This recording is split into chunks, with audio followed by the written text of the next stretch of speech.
Nur Amin had fled to Bangladesh along with his parents in 1991, just as more than 2.5 lakh Rohingya who escaped forced labor, rape and religious persecution in Myanmar. At only 10, it was his first time as a refugee. However, having lived in a makeshift camp for about 2 years in Cox's Bazar, the family returned home in Manda of Rakhine on Myanmar authorities' promise of granting them citizenship, something that they had been denied since 1982. Years went by, but Myanmar did not grant them citizenship. Instead, they were offered National Verification Card (NVC), popularly known as Embassy Card, which means the Rohingya are illegal migrants from Bangladesh. Nurul, the only son of his parents, still kept his hope alive although he, like all other Rohingyas, faced restrictions on movement and right to property. They also had to pay officials for marriage and even burials. Read, Myanmar urged to hold proper probe into alleged atrocities against Rohingya. Then came the military crackdowns in 2012 and 2016 following ethnic conflicts, making life more difficult. I could not stay anymore when my house was burned like those of many others. We fled to Bangladesh to save our lives, Nurul, father of 5 children, told the Daily Star, sitting along a road in Kutupalong Friday. Mega camp in Kutupalong became the world's largest refugee camp in recent times after some 700,000 Rohingya fled the latest military offensive in August last year. In the earlier waves in 1978 and 1991-92, hundreds of thousands of this persecuted minority community fled, but most of them returned home in the hope of better days. However, many of them had to flee to Bangladesh again and again. In all, more than 1.1 million Rohingya now live in Bangladesh. Their life and living conditions in Myanmar is reflected in the 13-point demand they prepared for their repatriation as the UNSC visits the refugee camps in Cox's Bazar. Demands include closing the camps for internally displaced people (IDP), ensure presence of international security forces in Rakhine for safety, and restoration of citizenship for the Rohingya people. Myanmar signed a repatriation deal with Bangladesh amid global pressure in November last year, but the repatriation is yet to begin. The UN and other rights bodies say the situation in Rakhine is still extremely concerning, and is not conducive for the safe and dignified return of the Rohingya. Nur Amin does not like the refugee life in the squalid camp and wants to return to Manda, but he cannot trust Myanmar anymore. The Myanmar authorities say Rohingya have to first apply for the NVC, which is a gateway to citizenship.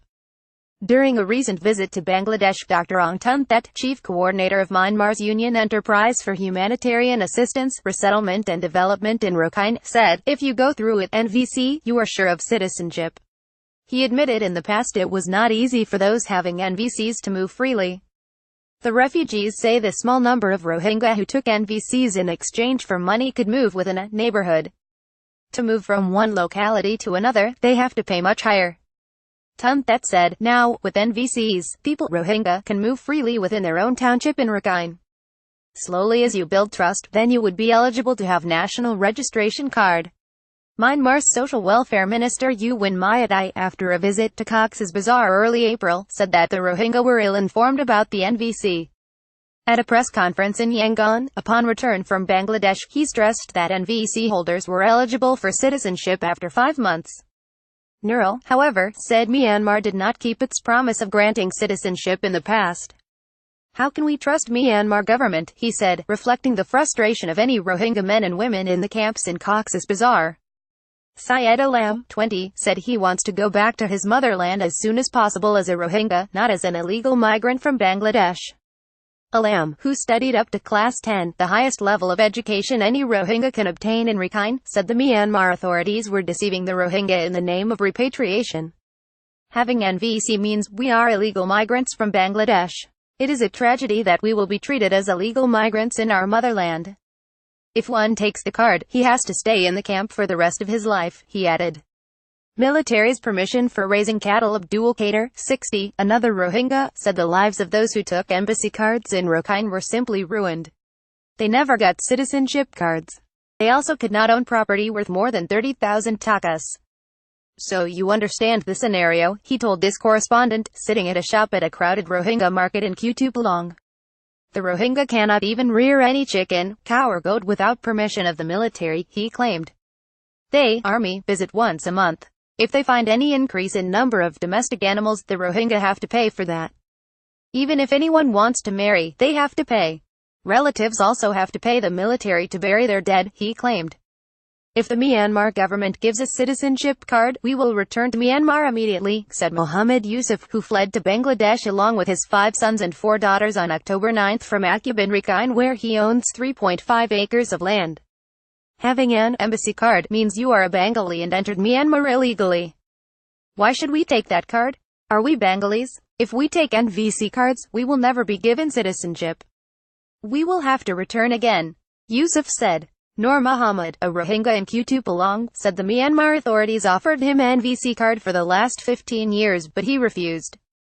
He said Hindus and Buddhists, who crossed the border to Myanmar, got the nationality cards immediately, but not the Rohingya Muslims.